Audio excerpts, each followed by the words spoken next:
So interesting. So why don't you talk a little bit about, so post your couple of years as a product manager, I think you made your first attempt to become an entrepreneur post that. How was that? Yeah. And you also said your idea was that email summarization for Yeah. senior executives. Right, right. Right. So I landed in Valley and I started looking at like this is the area where all the media stories happen, all the entrepreneurship happens. So this is probably the best place for me to start my business. Right. And again, being technologist at heart, I started with a very technology focused idea of doing email AI based email summarization tool for senior managers. The problem statement that I was trying to solve for is that senior managers get hundreds of emails. They don't have the time to process all. So AI can make that job easier and more succinct for them. Right. So that's where I started with. I had like the founding team together. I had a AI ML expert with a prototype ready, and that's when I started doing the customer research. Right. I started talking to senior management, CEOs, CTOs in the Valley or all across US, and that's when I started talking to the actual doing customer validation interviews. That's when I realized that I'm hitting this problem. Maybe the problem is either too early in the game, or it's something that senior managers don't find that much value on. Right. So that's what came out of the And customer and interviews. which year was this? This is 2003. So it is a pre all AI ML. 2013, you mean? 2013, sorry. Right. Yes. Right. 2013. So it was all pre AI ML craze. Right. So I think that's another reason it could be ahead of its time. So it was not something that people were just assume that AI ML can take care of. Right. One Yeah. of the managers actually said to me in an interview saying that, you know what, I don't trust software to take care of what is important for me or not.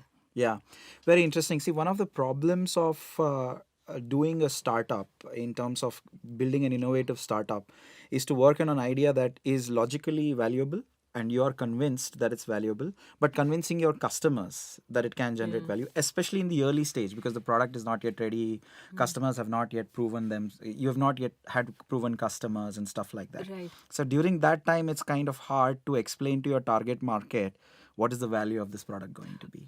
Right, and I think that's one of the missteps I did in my first entrepreneurial adventure. Is that I thought that it's all about how I can convince the target segment as to whether they should buy my product or not. Yes. I think what I learned from that first experience was very valuable in the fact that I was trying to retrofit a technology idea that I had onto a customer segment's problems. Right. Problem did exist. Right. That I could validate. And the technology also was probably the right solution, but maybe the way I was retrofitting or I was trying to fit them together was probably not right. Understood. But we could have pivot.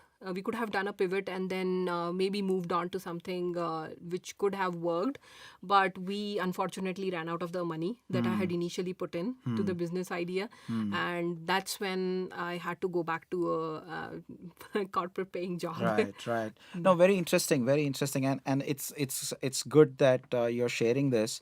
Couple of things that for example, a lot of people look at Nike as being a very successful company in terms of how well they have done their marketing. But what people don't understand or appreciate is the size of market for sports and adventure gear has grown astronomically from the 1970s. And in the 1970s, Nike was a specialist in a very small market and they proved themselves. But the market grew like crazy, which actually helped the companies grow as well. So, there is a very famous venture capitalist, Don, I forget his second name. He's the guy who started Sequoia Capital, Don Valentine. So he speaks about there are no great companies, there are just great markets. Great markets. Right? So that's an interesting thing that sometimes it's not just the product or your company, it's also the size of the market and the timing at which you're present and stuff like that, where you've proven yourself and then the market has actually grown. So nice that we spoke about that particular topic.